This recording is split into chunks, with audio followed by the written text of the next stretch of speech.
中国“一带一路”峰会18开幕，有130个国家和组织做伙参加。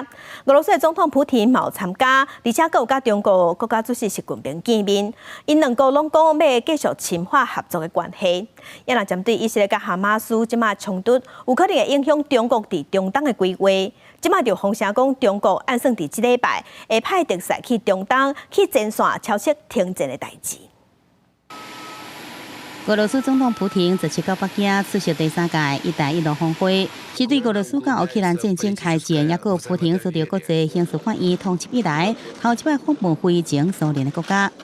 18，中国国家主席习近平甲普廷进行1对1的会谈。习近平讲普廷是老朋友，并且讲两人过去10年，前后见40礼拜，建立良好的工作关系甲真深的友谊。中国甲俄罗斯去年的贸易额达到1900亿美金，双方有意搁再深化政治甲经济合作。普廷也讲到北方航道。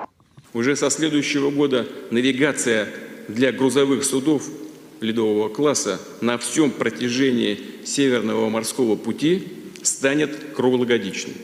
两国政治互信不断深化，战略协作密切有效，双边贸易额创历史新高，正不断朝着我们共同确定的2000亿美元目标迈进。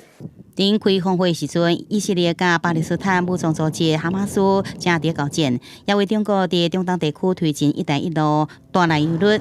尤其是附近的波斯湾国家是中国重要贸易伙伴，中国有40%以上原油是对中东来进口。以下冲突会造成区域局势不稳定，恐惊影响全球石油甲天然气计价。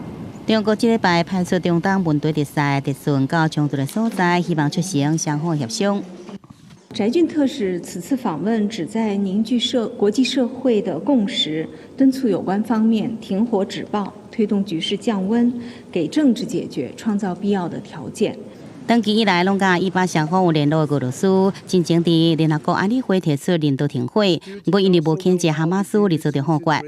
另外，今年是中国“一带一路”倡议提出的10周年，中国经由输出基础建设来纠集盟友，甲影响力延伸到东南亚、欧陆甚至非洲。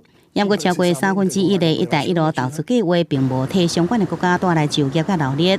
反倒当时组中地方政府的腐败、加重环境的问题，北下劳工，也有无在调型的贷款。公视新闻，杨干编译。